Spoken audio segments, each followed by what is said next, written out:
Welcome to the RotoWire March Madness College Basketball Final Four preview show here. I'm your college basketball editor, Jake Letarski here, joined today by another editor, Ryan Andrade, and Adam Zdroik, our bracketologist, betting guru, all of the above here. Get at Ryan on Twitter, at Roto_Ryan, Adam at RotoZdroik here. We're going to do this one more time this season, hopefully dive into the matchups a little bit further here, talk about the whole landscape of Saturday's two Final Four games. And if we're going to start with Florida and Auburn here, of course, the big story is Johni Broome. He went down in that game against Michigan State, mouthed to his teammates, coach, parents, I'm done. Then a couple minutes later, suddenly was back in the game. Who knows what they did to him in the locker room there. But he came back in. He was a little hobbled. I think you could tell he wasn't 100%. He was favoring it, made sure to not go down on that. He was rebounding with one hand here. So the elbow injury to Johni Broome, who's battled a couple of ailments this year, is definitely the biggest story here of this Florida-Auburn game. Right now, Florida sits at -2.5. Hasn't been a whole lot of movement on that one, to be honest there. But, so then Johni Broome, he comes back to practice today, Thursday, after missing a couple practices. Sounds like he wanted to get some rest. And he told reporters that he's ready to go. He's gonna play here. And, I guess I'm going to toss it over to Ryan first here. That's obviously a huge boost for Auburn. But who do you like in this matchup, and what are the key things that you're watching? Yeah, that was definitely a scary injury when he went down. I think, it felt like Auburn really had that game in hand against Michigan State, and then that happened, and you didn't really know what to think. Michigan State had their own struggles, couldn't really make much of a run, and then, you were just thinking to this, upcoming matchup here and, what Auburn's, outlook was for, their ultimate goal of winning a championship. But it's good to see Broome come back at least. Hopefully he's as close to 100% as possible because they're going to need him against a very good Florida team. This is going to be the second matchup between these two teams. Florida went into Auburn and won 90-81 on the road. It was probably one of the most impressive wins of the season. These teams obviously have a lot of familiarity with each other. I think, I do kind of like the way Auburn's playing a little bit more than Florida. I think Florida, they really should have lost that game to Texas Tech. They struggled for much of the game against UConn. It just really came down to Walter Clayton making a couple big shots, kind of bailing them out a little bit. I feel like Auburn really has stepped up their defensive pressure of late. Bruce Pearl wasn't really happy about that. And that sort of led to them entering the tournament having lost 3 out of 4 games. So I think they sort of stepped that back up. And I just think they're a little bit more of the more physical team in this one. And I think I don't think it's going to be as pretty of a game as people might think. Obviously these are two good offenses, but I think, I kind of like Auburn and the under 159 here. I think it might kind of be sort of a gritty looking game. And I think that's exactly how Auburn would like to play this one. All right on here. So yeah, it's going to be a tough one. We have the previous matchup in tow, so you can look at that a little bit. I'm going to take this as two new teams, totally new landscape, with Broome. And of course, Florida's, I think, a little stronger. I don't believe they had Micah Handlogden for that game. But Adam, what are your initial thoughts on this, especially the -2.5 Florida spread? Ryan noted that Florida has struggled through some of the matchups, whereas Auburn's coasted a little bit more. But I don't know. I think Florida had maybe a little bit of a tougher path to get here. We both really liked that Texas Tech team when we did last year's preview, and it was really Walter Clayton heroics that brought him and the Gators over the hump here. So how dependent on Walter Clayton leading the way is this? And what do you think in this matchup? Just going to throw some shade at Michigan State before shooting it over to me. Okay. All right. Going back to Broome. So he said he's 100%. He was 100% at practice today, but he also said he didn't miss a shot and he went 72 for 72. So like, what are we supposed to believe here from Johni Broome? I guess we don't have to worry about it. I think, a full participant in practice Thursday, he has 48 hours till the game. So I guess we don't have to worry about it. He came back in that Michigan State game, couldn't move his right arm. So maybe it was just nothing. Maybe he was just, I don't know. Just kind of a weird situation. But from going back to what Ryan said, Auburn's defense, I think, is kind of what I've been looking at a little bit more for this matchup.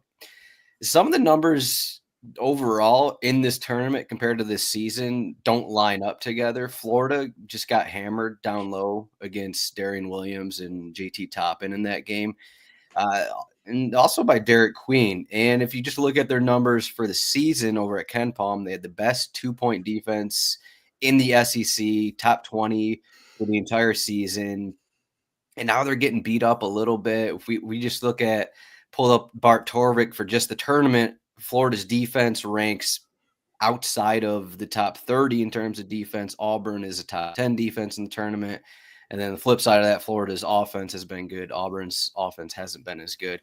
So I think when we get down to this situation, I think I kind of agree with Ryan. It's like, let's just back the team that has better defense. It seems like, the combo of Broom and Cardwell in the paint has been better defensively than the combo of whatever Florida's thrown out there with all their big guys, Jimelu, Condon, Hauk, all those guys has basically been better in this tournament. So if we can either are we going to take the last 4 games of how Florida's defense has been playing, or are we going to take the entire season, take those numbers? But I think I'm just going to take Auburn's front court defense has been good. They have Denver Jones. They're probably going to throw him on Clayton.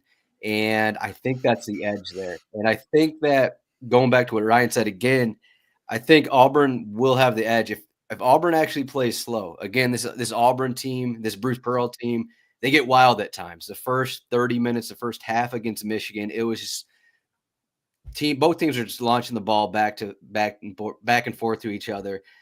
Are they going to play wild like that? That's always possible. With Baker Mazar and these guys, it could get crazy. So I guess if it's a wild game, it's extremely back and forth, I'll back Florida. But I think if Auburn actually can slow this thing down, can get Florida's offense in the half court, I would lean on Auburn in that situation. So a little, if I like the over, I like Florida. If I like the under, I like Auburn, kind of a thing. Yeah, so this was a tough one for me personally. I'm torn in the stakes that I have because every bracket I filled out has Florida over Duke, and then I have a huge Calcutta buy here with Auburn. But when I really dove in and looked at this matchup, I think that I'm actually taking Florida here, and I'll take them with the -2.5, 2 in a 1-possession game here. Okay, we have that Broom's going to play, right? That pretty much, he's going to be out there. I'm a little worried about his overall effectiveness. Now, granted, in 2 games a long time ago, Auburn smoked Mississippi State at home and just got by Georgia on the road without Broom. So even if Broom's minutes aren't quite what we're expecting, this is still a solid all-around team. But what worries me is if Broom's limited, it really is up to Chaney Johnson and Dylan Cardwell in the front court there. Whereas Florida, they bring a player off the bench in Thomas Haught, who has averaged more this tournament than the 2 of them combined. So it just the depth and the amount of bodies that they can throw at Auburn, I still think it's what made me pick Florida in the beginning. It's what made me really, really dive into this team is the overall depth and of course the experience in the backcourt. I like to look at 2 factors in March. It's coaching and backcourt here. And while Auburn's got some emerging backcourt players, some good defenders, I don't know who gets the ball necessarily if a guard needs to take one of the last shots here. Don Pettiford, obviously, as a freshman, has came off big off the bench here, but hasn't seen anything quite like this. I just think that Walter Clayton can will Florida to points when he has to, and they have plenty of secondary options here. All things equal, I maybe would have taken Auburn. I'm just a little bit more concerned about Broom, maybe more so than I would be. So I'm going with Florida -2.5. I benefit this in pools either way here. But before we move on to the next game here, I just want to get one kind of final thought from each of you. I'll go to Ryan first here. Did you have maybe a Prize Picks play, or if you like any of those DraftKings salaries, for example, or just your ultimate bet for this? How are you attacking this to try and make some money at least? Yeah, I got a few Prize Picks plays here. I kind of like Miles Kelly over 16 points plus rebounds. He had 22 the first matchup against Florida. He's grabbed 6 boards in each of the last 2 games. I think that's sort of a kind of an underrated thing here is, I think assuming Broom is fully healthy, I think the front courts are a little bit of a wash here. I think they're both really good, but I think, it could come down to, Auburn getting some scoring from some of their perimeter players. And I think Kelly is going to be important to, be able to stretch the defense like he's done all season. Thomas Houck, over 20.5 points plus rebounds plus assists. Jake, you mentioned it. He's been terrific. 13 points, 6.7 rebounds, 3 assists over his last 7. He had 16 points, 9 boards, and 3 assists in the first meeting. So I think, he's really been, outside of Clayton, I think their most reliable player in the tournament. So those would be the 2 I would probably target in terms of prize picks plays. Right on. And Miles Kelly for Auburn, if you're looking at DraftKings, he's 5,600. So just a very nice average mid-tier option to maybe get in those lineups. We only have 2 games to pick from. You got to find a little salary relief somewhere, I guess. And Adam, this will be kind of a transition, but I do want to ask here, since you've done a little DraftKings as well. Janai Broom, most expensive player at 9,700. Cooper Flagg from Duke just underneath at 9,500. I'm inclined to have a little bit more exposure to the latter, even going against the number 1 defense in the country. But where do you stand on that debate, Adam? And did you have any final thoughts or best bets from this one? Play both of them. Play the 2 best guys. I do like Broom though a little bit, just the point and rebound combo, and it feels like as we get in talking about that Duke game, it may be a little more distribution for Cooper Flagg. We'll see, maybe not. But in terms of this game, I pulled up the odds page over here, rotowire.com/betting/college basketball. Check out the line movement here. Open at 162.5. It's down to 159.5. And I'm actually going to go against it. I'm actually going to go with the over. I decided, looking at drop 3 points, and I think that's small enough. I think both teams are going to be able to score. And I said, Auburn can be unpredictable a little bit with what they do and how crazy they can get. And I think they will be crazy for a little bit in this game. I don't think they're going to be, under control completely for 40 minutes. I just don't think this team can be under control, especially if the other team like Florida wants to go a little bit. But I think both of these front courts can have success. You look at the last game, Cardwell got 4 fouls. He was in foul trouble, and they don't really have a big, Chaney Johnson 6'7" coming off the bench. So I think the Florida bigs can draw fouls. And on the other side of that, I still think Broom can get his work done in the paint as well. So I think both teams are going to have success offensively, and if they're running. I like the over 159.5, and I'll ignore picking a side in this. But I know I said Auburn earlier, but I'll take the over here. Yeah, sometimes the best bet is no bet, as we know. But yeah, we'll go the under there too. All right, real quick before our next preview, just want to take a moment to check out the link below here. I guess over here. RotoWire.com/try gets you a free 48-hour trial, no strings attached, no credit card, nothing's going to renew on you when that's up. We've got all these pages like the advanced lineups to check out. We have additional perspectives and comprehensive previews on each of these matchups, and we will for the title game as well, along with best bets, pick'em columns, DFS columns. All that'll be ready to go here for the Final Four on Saturday and for the national championship on Sunday. Remember, that's rotowire.com/try for a free trial. No credit card required. All right, let's move on over to Duke and Houston. This is a very, I saw it in one of the writers put an unstoppable force meets an immovable object, right? Because you have Duke number 1 defense in Ken Palm's efficiency rating, and you have Houston Duke's number 1 offense on Ken Palm. Houston is the number 1 defense in the efficiency ratings here. So something has got to give. I know the narrative on this game is you've got Houston as the larger, more physical grown men. Although, Duke's guards in the backcourt are big, and we'll get in your face here. But Houston, of course, has more experience. Average age of the starting lineup, I think, is like 1.6 years higher there. So, a lot of that, you got Cooper Flagg, who maybe should still be in high school, but obviously not given the year that he's had, but could be a senior in high school right now. Anyway, I don't want to ramble too much. I want to take it straight to Adam for your initial thoughts on this game, and what factors are you really dialing in on before you think about making a bet here? This is a game. This is a game here. So the first thing I did a lot of looking back. These stats coming around. Ken Palm, these four teams in the Final Four rank for the best. They rank in the top 10 of all time at Ken Palm. How much does that mean? I don't know. You could look at it like, I know Ken Palm has basically said, okay, you look at it season by season, and Houston right now is at the same level as UConn was last season. I don't agree with that a little bit there. But if you look at these matchups here, this Houston team and obviously wants to play slow. Duke played Clemson, Virginia in ACC play. They played Baylor in the tournament, another team that played slow. They have some experience against slow teams. And then Houston, one team I like to compare in the Big 12 is Texas Tech, because Texas Tech, I compared it earlier on VSiN this week. I compared Cooper Flagg to Darian Williams. Darian Williams, a little shorter, a little thicker. And then Maluach to JT Toppin. Maluach, a little taller, but to an extent there. And one team that Houston had the biggest trouble with in the Big 12 this season was that Texas Tech team. I think just the size overall of Duke. You get on the perimeter, and this Houston team doesn't draw fouls.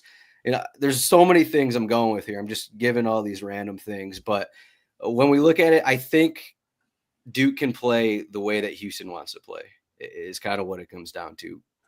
We see the last couple of games against Alabama and Arizona. Okay, they played fast, but they can also play slow, and their offense has been pretty much since that Clemson loss earlier in the season, as long as Cooper Flagg has been healthy, their offense has been really good. They're scoring 80, 90, no matter the pace of the game, basically in every game. And on the other side of that, you need a good shooting game out of Houston. I know their 3-point percentage is better than prior teams, but now you're going against guys on the perimeter that are 6'6" and taller. You basically need Cryer or Uzain to go off. You need Roberts or Tugler to not be affected by the size of Maluach down low. And then you also need the same for Sharp on the outside. You basically need all these guys to go off. But whereas at Duke, you can get buckets with Maluach, and then Flagg can have a good shooting game or not have a good shooting game. I think there's going to be Proctor's going to get wide open shots. We kind of saw that with Cam Heide a little bit with Purdue, and Tennessee had open shots. They missed them all, but there you go. I kind of went off a little bit, but we'll shoot it back to Ryan here. Yeah, exactly. I'll get it to Ryan in a sec, but you're right. Duke's a top 30 perimeter defense. They've got those long guards that can get in your face. Houston number 2 in 3-point shooting there. So that, that could very well determine the game, as it does most games, is the 3-point shooting. Can Houston keep up what they've been doing here? But I want to toss it over to Ryan. What factors are you considering there, and just general thoughts on the game? Yeah, I mean, I thought Houston just did an amazing job against Tennessee defensively. It was more so like just their individual defense. I felt like they just didn't allow them to get any penetration, really. Tennessee's been good at, being able to get penetration, find, open shooters, that sort of thing. And they just really didn't allow that. And they got spaced out to the perimeter. And, it was basically just Chaz Lanier coming off ball screens. Granted, he did get his share of open looks, didn't really knock anything down. But, Duke, I think, has been, really so efficient offensively and, shooting great from behind the arc. So I think Houston gives up some of those same looks to Duke. It's probably a different story. I was really impressed with how Duke bounced back against Alabama, an Alabama team that just could not miss against BYU and put up 113 points. They only allowed them to go 8 of 32 from 3. I think, a big factor was, sort of what you guys talked about, those big guards and just making some of those guys a little bit uncomfortable, forcing, the drives and, we saw Mark Sears got really frustrated having to go at, some of those big shot blockers inside. That's not really what they want to do. So I think inside wise, in the front court, I think, it's kind of a wash for me. I feel like Roberts, Francis, Tugler, I feel like, they're 6'8" guys, but they got just huge wingspans. I think they'll have enough to sort of, make it close down there. I think, I think if they're going to win, they have to win the rebounding battle. We know how great Houston is on the offensive glass, but, for me, it's going to come down to Howard, to some of those smaller guards like, Cryer and Emmanuel Sharp. How do they fare against, the 6'6" guys like Proctor, James, Knipple? That's going to be a test for them. And I think, when you look at that, I think I would lean towards Duke -4.5 here. I just sort of think they've got, just a little bit too much. And I think that size on the outside is going to frustrate some of those smaller Houston guards. And I think I'd also look at the over. It's sitting at 135.5 right here. Duke, they haven't scored under 70 in a game since, late January. So, for that to hit, you sort of need both teams to be around the 60s. I don't really see Duke doing that. And I think, Houston is going to have some stuff ready. So those would be sort of the two bets I would key in on. Nice. So this is funny because I kind of had a little bit of the opposite lead. I was looking at Houston +5.5 because I think this game will be slowed down significantly. You look at Duke's possession length distribution between offense and defense. Defense, they're top 5 or bottom 5, depending on how you look at it, in terms of making opponents use all of the shot clock and have those long possessions, where on offense, they're right around number 100 here. So that's why they get a middle tier pace. But with those two things competing, I think it actually goes a little bit more in favor of the under, because Duke's not going to get those fast break points. I mean, Houston is, top 20 in offensive turnover rate here. So they're going to protect the basketball, and Duke will have long possessions and Houston will have long possessions. And I think it just all factors out to being, in the under. And we talk about the length matchup. I was posed this question on XM this morning too here. How worried are you about Maluak and those guys, being so much taller and longer than the Houston front court? But I mean, to me, yes, the measurements say they're longer, and Juwan Roberts is only 6'8", but Juwan Roberts is a fully formed, fully developed, physical being, and I still think is going to be able to box those guys out. And obviously just way more experience, looks more, next level ready, as opposed to Maluak, who's a little bit, on the raw side. And I don't think Cooper Flagg for Duke is going to be able to get much in the paint. You mentioned he might have to work more as a distributor, and just like the way that plays out is he gets more mid-range, which are not as efficient, and some of the tougher fadeaways that he has to step outside a little bit and hit those shots. And we'll see if he can do that against a team that is as physical as Houston. But I think Houston keeps it to one possession in a slower pace game, which for me leads it to the opposite. Sorry, Ryan.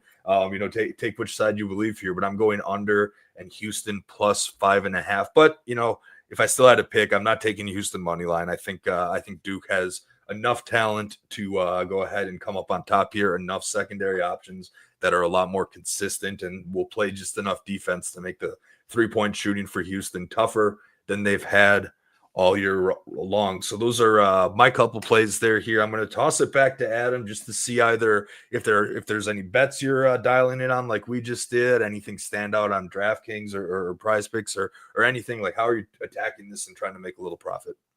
I think the game's going to start like a rock fight. The physicality of Houston is just going to be different for Duke as it is for every team. They're just getting in your face. Doesn't matter how tall they are. Doesn't matter how big they are. They're just going to get in their face. It's going to be a little new for Duke. I think they're going to have trouble, dealing with it a little bit. And so I kind of like the under in the first half. I think I haven't looked up the spread in the first half. It's probably +2.5 or something. I may look at Houston in that aspect, but I think they're going to keep it close early. But I think after that, once Duke gets used to it, I just think that they're just it's going to be their edge. 5.5 is, disrespectful to Houston. The Ken Palm line is 2, and for how good this Houston team has been. But overall, I think I find it hard even to bet on Houston because I kind of like Duke at all these other positions, and Houston needs almost a perfect game offensively. Their best aspect here in this tournament has been offensive rebounding, but I think once Duke gets used to playing them, I think boxing out and offensive rebounding isn't going to be readily available to Houston. So I'm gonna be riding Duke. That 5.5 line is pretty high. I do think it's going to be below 10. So we'll probably do a couple different bets like that. Maybe do, I don't know, Houston plus 2.5 in the first half, and then Duke minus something in the second half. Something a little different, but that's kind of how I think it's going to play out. All right, right on, Ryan. We already got your bets there. Was there anything you saw on Prize Picks for this one, or any of those DraftKings salaries jump at you, or just final thoughts in general? Yeah, I think Concanepal, over 21.5 points plus rebounds plus assists. He's sort of operated a lot more with the ball recently, and I think Houston did not do a great job against Purdue at defending sort of the high pick and roll. Braden Smith, I think, lit them up for 15 assists in that one. So I think that's one area where you can kind of get Houston a little bit, some of those high ball screens, because they do all these weird switches and stuff. So I think Knepel can take advantage of that. He's played really well the last 2 games. And I think, the guy that's probably going to be on him is going to be Emmanuel Sharp, who's, he's got, a decent size advantage over him. So I like that one. And then I like LJ Cryer to go under 16.5 points. Like we sort of all mentioned, Duke's just got all the length in the backcourt. I think that's really going to bother him, especially for a guy whose main job is really to stretch the defense. I think, Duke's done a really good job at being able to defend that 3-point line outside of the Arizona game. And, I think Cryer's always been one of those guys, it seems like, that he can easily go for 28. He can easily go for like 6. So he's kind of an up and down guy for me. So I would lean towards the under in his point total. All right, sounds good. So real quick before we wrap this up, then I want to put both of you on the spot. And since we're not going to really meet before the title game here for a show, just a 1-game preview, we'll have plenty of content on RotoWire for that, of course. But I want to get each of your picks for the national champion and who they're going to beat. And if you got a good lean on a score, maybe mention that. So Adam, back to you first. Who's cutting down the nets at the end here? Exact score. Holy cow. I'm going with Duke. I'm with the public here. We see the numbers. The public's on Duke, and it just makes sense. Their numbers, their metrics, all of it. You can get a little more money if you just bet Cooper Flagg to win most outstanding player. It's a little better than just picking Duke here to win it all. But no matter who wins between Florida and Auburn, I think Duke is just going to be too much. I think overall their defense and their consistency is just going to be better than 2 sometimes wild Florida and Auburn teams. I just think Duke plays smarter. They have the size. They have all of that. So I'm riding Duke, and unfortunately, but Duke Blue Devils it is. All right, Ryan, same question back over you. Who's winning and who are they beating? Yeah, I'm kind of with Adam here. I think, and it's weird, Duke talking about being the smarter team and everything, with all these freshmen. Usually it doesn't always work out that way. But I mean, I think, John Shire's just done a crazy good job this year at, getting these guys to play really tough and take care of the ball and all those things. I think it's a lot more of a, mentally, physically strong team than we've seen in his first couple seasons since taking over. So, he's done a great job there. But yeah, I just think offense, defense, they're just like a little tick above everybody else who they would play. I expect, I said earlier that I think Auburn will get the revenge and beat Florida, and sort of set up that matchup that I think for a lot of the season we thought for sure we were going to see, Auburn and Duke, but I think Duke has the edge there. Yeah, I'm going to go a little outside of that. Maybe I'm just too glued to my original pick there and want to stick to it and want to be right. But give me Florida Over Duke, 82-76, a little more offense in that title game here. I think that Florida has been tested so very well. They've came out on top in the close games, which is very huge. And with all of that, I'm still not sure Florida has played its best game of the NCAA tournament here. And whether that comes in the Final Four or in the title game, I'll take Florida over Duke here. Be a little bit different and I guess fade the public in the hype here. Fade RotoWire. Yeah, I mean, all three of us disagree on all of these things, so it's a good. One of us has to be right. That's a good thing. Exactly. One of us will be right. We'll have one for the sizzle reel here when it's all said and done here. But all right, hey, thanks for joining me, you guys. Thanks to everyone that tuned in and listened. Thanks to everyone that checked out our college basketball content all year round. Remember, rotowire.com/try if you want to try any of the tools like these lineups that we were looking at, or the optimizer, any of the paywall articles at the end there. Transfer portal still staying hot, so we'll keep you up to date. And before you know it, it'll be summer, and we'll be doing 25, 26 projections here on RotoWire once the 1,000 players in the transfer portal here shake out here. So we could do a whole nother show on that, I'm sure. But all right, thanks again for everyone for listening. Good luck with those bets. Good luck with those pick'em games, your DFS, anything. Hope we can provide some helpful analysis, and hope you'll be back with us next season. Thanks, guys.